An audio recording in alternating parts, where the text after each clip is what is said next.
Има книги, които не се стремят да ти дадат отговори, нито да те утешат, нито да ти покажат изход, а просто те оставят насаме с усещане, което трудно можеш да назовеш, но още по-трудно можеш да съправиш.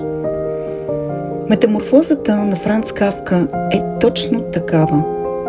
Тиха, странна и дълбоко обезпокоителна книга, защото тя не се опитва да обясни света, а само показва такъв, какъвто понякога го усещаме отвътре.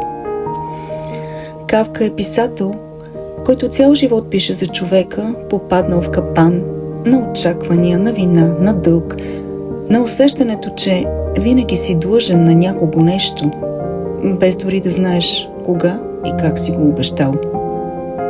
В неговите текстове светът рядко е справедлив, още по-рядко е логичен, а човекът почти винаги е сам пред сили, които не му дават обяснение. Метаморфозата, публикувана през 1915 година, е може би най-концентрираният израз на това усещане. Историята започва рязко и без предупреждение. Грегор Замза се събужда една сутрин и открива, че се е превърнал в огромно насекомо. Кафка не ни казва защо, не търси причина, не дава символичен ключ, превръщането просто се е случило. Както често се случва в живота, ето такива неща, за които никой не ни е подготвил.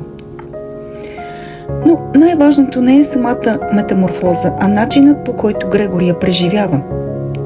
Първата му мисъл не е ужасът от новото тяло, а тревогата, че ще закъснее за работа, че ще разочарова началника си, че няма да изпълни задълженията си. Дори превърнат в насекомо, той мисли като човек, който е научен, че стойността му зависи от това дали е полезен. Грегор е човекът, който издържа цялото си семейство, работи без почивка, без радост и без избор, и именно тази роля го е определяла досега.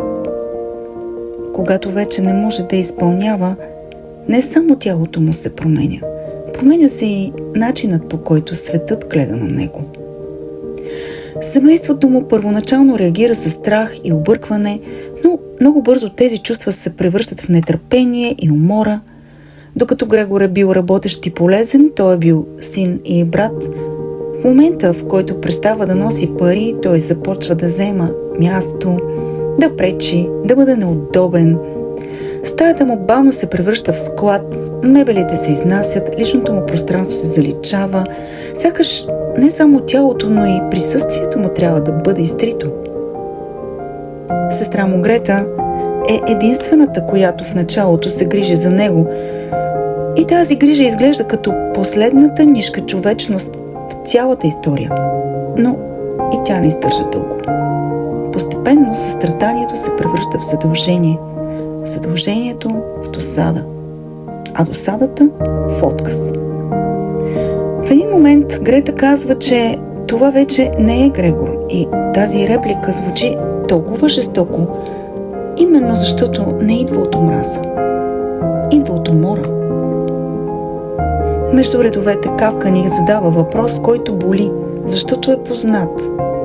Обичани ли сме заради това, което сме? Или заради това, което вършим? Какво се случва с човека, когато престане да бъде полезен? Когато не може да изпълнява ролята, заради която е бил търпян, приет, обичан? Най-трагичното в историята е, че Грегор не се бунтува. Той не обвинява никого.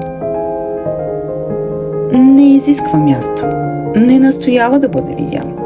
Напротив, постепенно се приема собствената си вина, започва да вярва, че наистина пречи, че съществуването му е грешка, и когато умира, смъртта му не е драматична, а тиха и почти незабележима, а семейството му изпитва облегчение.